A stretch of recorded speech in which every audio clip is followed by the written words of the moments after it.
So the Bangladeshi students, for the most part, said that they were here in the class because they had Pakistani friends who not necessarily were Urdu speakers in the sense that they were not speaking Urdu well, but they were from Pakistan, and also that they were very interested in Bollywood films and they wanted to understand the songs. I use poems and songs when I'm teaching. I brought in this particular famous film song. I found more and more Bangladeshi students in my class in Dhaka before partition, and then I mentioned the Urdu problems that there arose after partition during the elections. But what was separating them the first time was that they were not speaking the same language. We were not speaking Bangla. We in West Pakistan were not learning Bangla. And their culture was different. Their way of life was different. Their foods were different.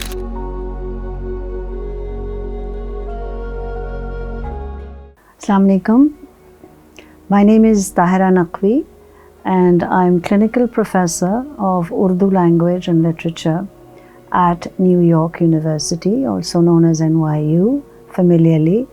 And I've been teaching Urdu there for almost 20 years now. I wanted to talk today about a particular experience that I've had there teaching Urdu. In 2014 or 15, I suddenly saw a great number of Bangladeshi students in my Urdu class, the elementary Urdu class.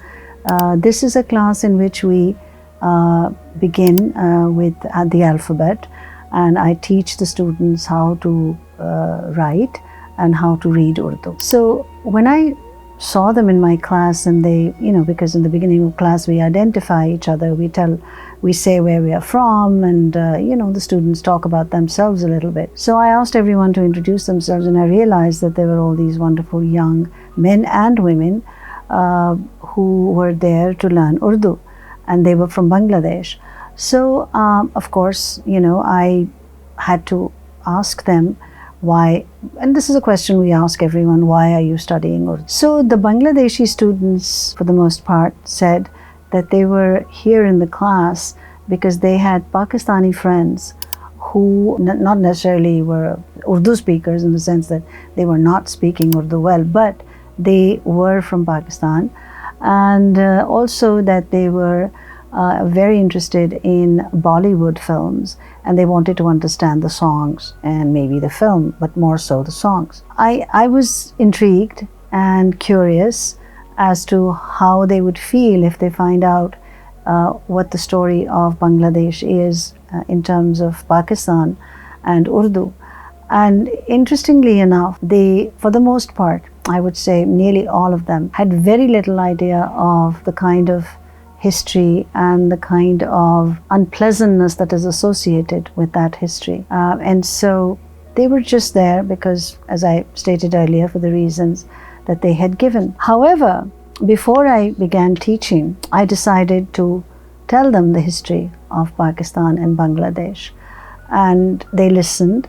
They listened very intently, and I gave them as many facts as I possibly could. The idea was to give them a sense of historical fact. And so I also mentioned the Urdu riots in Dhaka before partition, and then I mentioned the Urdu problems that there arose after partition during the elections. And then later on, they listened and they were curious and they wanted to know more and they asked questions. And so, that was that, and we put that behind us, and I continued with the lessons, and a few more days passed. In about 2 or 3 weeks, I decided to introduce, and I always do that, I use poems and songs when I'm teaching.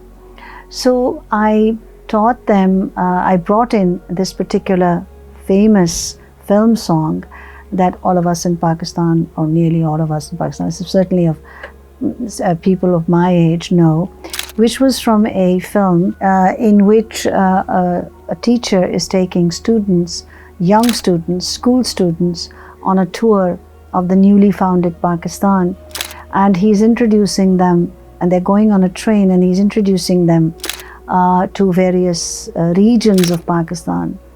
So I remembered that song extremely well. I remembered it from my own childhood. And as I looked for that song on YouTube, and as I searched online for that song, I realized that the song was there, but there was one particular portion, stanza, that was missing. And I remembered that stanza because I was part of that whole scene when we were growing up in the 50s and 60s in Pakistan that dealt with East Pakistan. And in that particular stanza, there is a description of East Pakistan in very glorious and very happy and very proud words and tones, recalling the history of that area and the heroes of that area, the beautiful golden fields of jute, and how that was, they also called it Sonar Bengal, which is golden Bengal. And all of that was in that stanza, and the stanza was missing from every single YouTube presentation. And I could not find it easily. I had to do a lot of research. I did a great deal of online research. I checked around, and I finally found it in some remote section, online section, which gave us lyrics only of Milli Naghmas, of patriotic songs. And there I found the missing stanza. So I included that stanza in my particular lesson that I was making for my students. And so my lesson contained the entire poem, all the lyrics, including the lyrics about Bengal, East Pakistan. So the students then had a chance, both students who were not Bangladeshi and who were mostly students of Pakistani origin, or students who had come from Pakistan as international students. It gave them an opportunity to learn about Bengal and East Pakistan, and at the same time the Bangladeshi students had an opportunity to understand of how things were at one time. As the lessons progressed, I found more and more Bangladeshi students in my class, and I thought very much about the idea of how we lost Bangladesh, of how the separation occurred, and how we had originally thought that religion was a unifying factor, that religion would keep us together, even though our languages were so different, our cultures were so different. At that time is what we thought, that religion was going to, Islam was going to keep us together. It was going to bind us into this one nation across thousands of miles of each other, these two sections into one nation. So what happened there, and what is happening now in my classroom at NYU? Why are we together now? Why could we not stay together then? And I feel, this is only my own judgment, my own opinion, I feel, and I thought a lot about that it had to do again with religion, that the Bangladeshi students identified with the Pakistani students very much because they were Muslim. They attended the same Muslim center, the University Muslim Center. They said namaz together, they did roza together, and they did iftaris together. And there was a great deal of companionship and fraternity and friendship between these groups because of that as well. So what was it that was bringing them together and not separating them this time? And I realized that the reason they were all together is that they all spoke English and they all belonged to the American society. They were Americans first, and that was what was bringing them together. So it was not religion, it was religion that was bringing them together in this case, and also the fact that they were Americans. But what was separating them the first time was that they were not speaking the same language. We were not speaking Bangla. We in West Pakistan were not learning Bangla, and their culture was different. Their way of life was different, their foods were different. And recently somebody asked me, what did you feel when you were growing up with East Pakistan, West Pakistan in the 50s? How did you feel about East Pakistan? And for the first time I realized, sadly, that we never thought about Bangladesh, East Pakistan at that time, as Pakistan.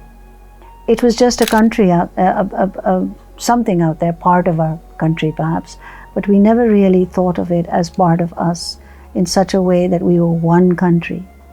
And so what separated us was the culture, was the language, was a way of life, was the food, was all of those things, literature. And what joined us together in the diaspora was religion, which was meant to keep us together.